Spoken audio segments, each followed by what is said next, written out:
আজ আমি রান্না করব খাসির মাংস কষা। খাসির মাংসে একটা গন্ধ থাকার কারণে যারা খাসির মাংস খেতে চান না, আমার এই রেসিপি ফলো করে রান্না করলে তারাও চেটেপুটে খাবে। আমার এই রান্নার পদ্ধতি যদি আপনাদের ভালো লাগে, তাহলে আমার channel Rajshahi kitchen story by Sanjuman Ara এতে লাইক দিন, কমেন্ট করুন এবং নতুন নতুন রেসিপি দেখতে চাইলে সাবস্ক্রাইব করুন প্লিজ। খাসির মাংস রান্না করার জন্য আমি এখানে 1 কেজি মাংস নিয়েছি। এখানে চর্বি নিয়েছি। একটু চর্বি না থাকলে কোনো মাংসই ভালো লাগে না। এই খাসির মাংস থেকে একটা গন্ধ লাগে, এই গন্ধ দূর করার জন্য এখন আমি একটু লবণ দিয়ে দিব আর এই লেবু চিপে দিব। লেবু আর লবণ দিয়ে পানি দিয়ে ভিজিয়ে নিলে কিছুক্ষণ, তাহলে এই মাটনের একটা খারাপ গন্ধ আছে, এটা থাকে না। এখন আমি এখানে বেশ কিছুটা পানি দিয়ে দিব।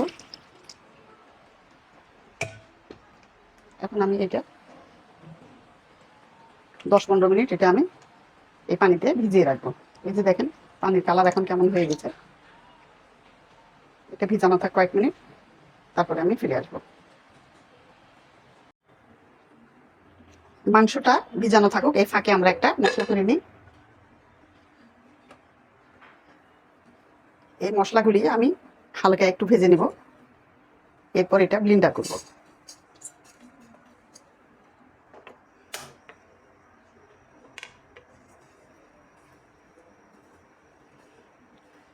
ধনিয়া একটু মোটা, এই জন্য এটা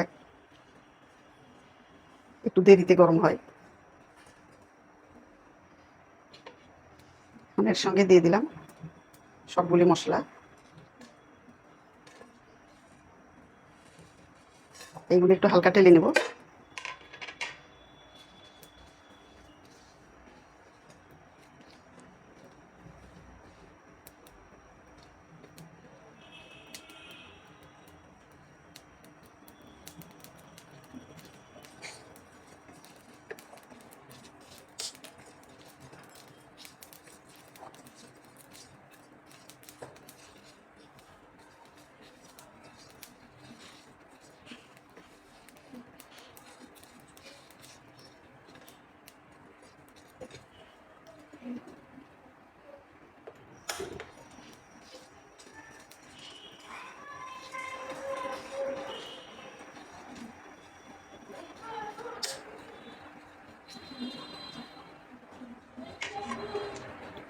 এটা হয়ে গেছে।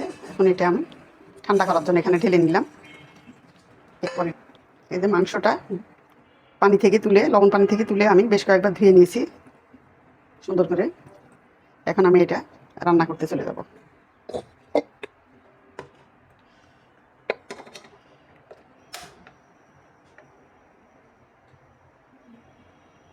প্রথমে আমি সরিষার তেল দিয়ে দিলাম বেশ কিছুটা।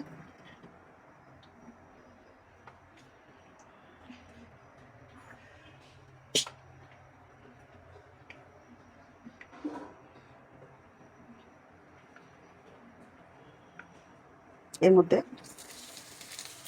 এভাবে 1 বাটি পেঁয়াজ দিয়ে দিলাম।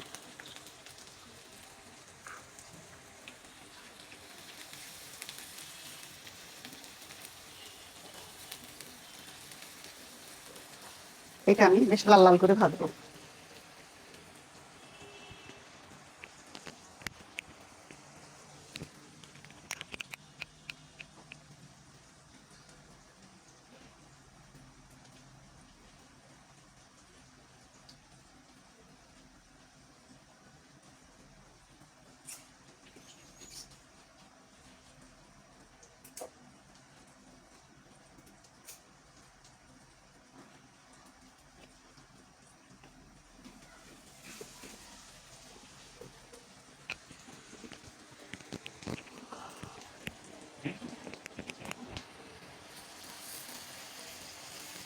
এই পেঁয়াজটা আমি লাল করে ভাজবো।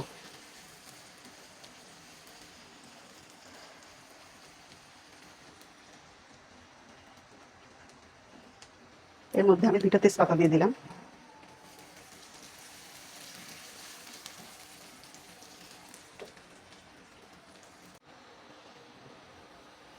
যে বেশ এখন লাল লাল হয়ে এসছে, এখন আমি এর মধ্যে দিয়ে দিব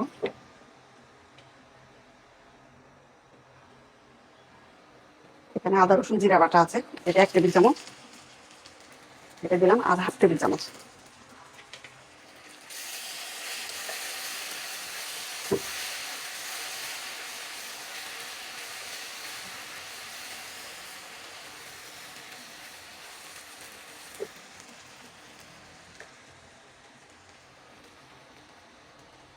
দিয়ে দিলাম হলুদের গুঁড়া 1 চা চামচ, লাল মরিচের গুঁড়া 1 চা চামচ, লবণ পরিমাণ মতো,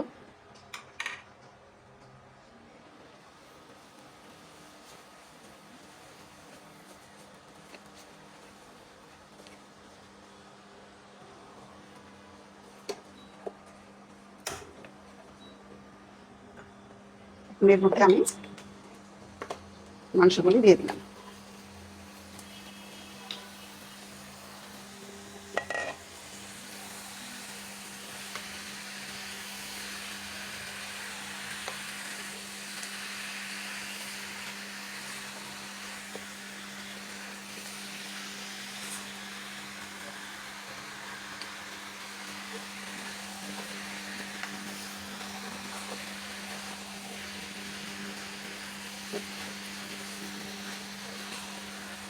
এখন এটা কষতে থাকবে এইভাবে।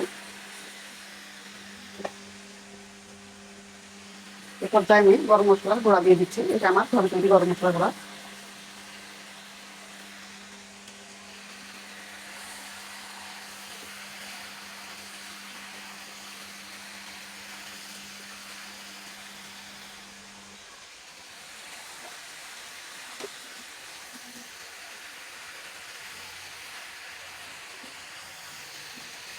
বেশ করে কষতে হবে, মাংস যত কষবেন তত এটা টেস্ট হবে।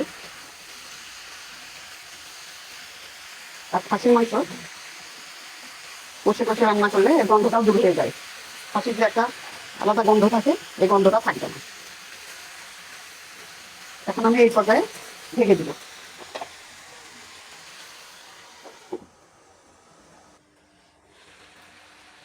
4-5 মিনিট পরে আসলাম, মাংসটা এই অবস্থা হয়েছে। এখন আমি এখানে একটু গরম পানি অ্যাড করে দিলাম।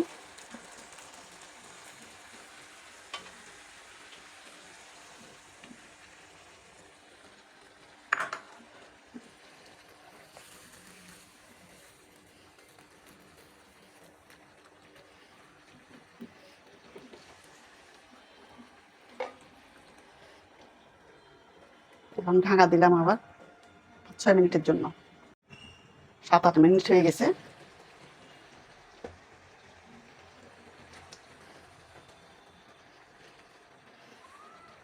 এই খাসিটা অনেক বড় ছিল, এটা একটু সিদ্ধ হতে দেরি হবে, রান্না হতে কমপক্ষে 1 ঘন্টা লাগবে।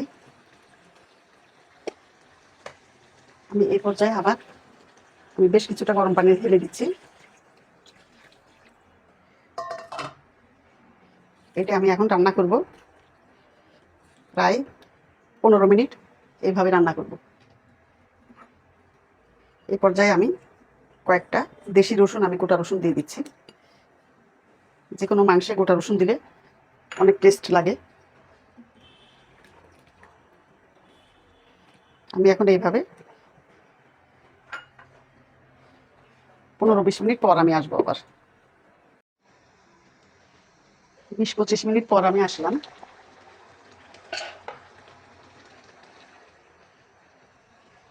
এখনো বেশ অনেকটা পানি আছে, সিদ্ধ হয়নি। এই পর্যায়ে আমি গ্রেভির জন্য এই পেঁয়াজটুকু দিয়ে দিব।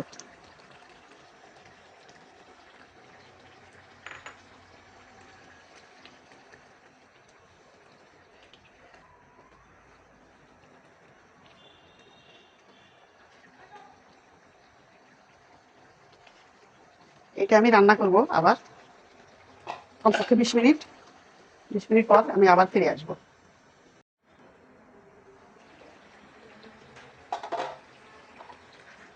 মাংস এখন এই পর্যায়ে এসছে,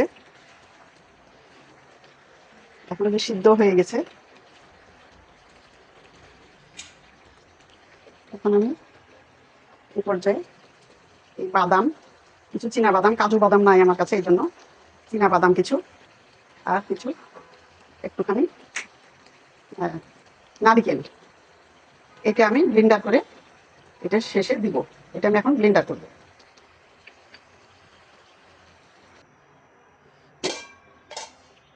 আমি এখন একটুখানি গরম পানি দিয়ে দিব হালকা।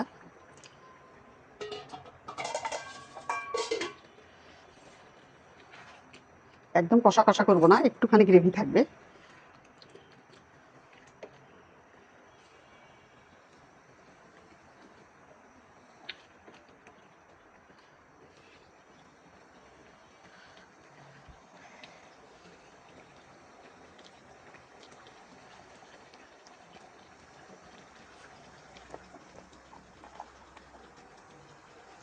একটু লবণ লাগবে, তাই আমি একটু লবণ দিয়ে দিচ্ছি।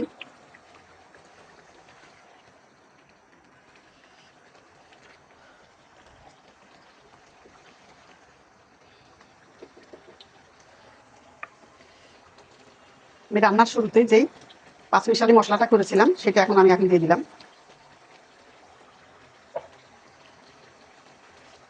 এই বাদাম বাটা আর নারকেল বাটাটাও আমি এর সঙ্গে এখন দিয়ে দিচ্ছি।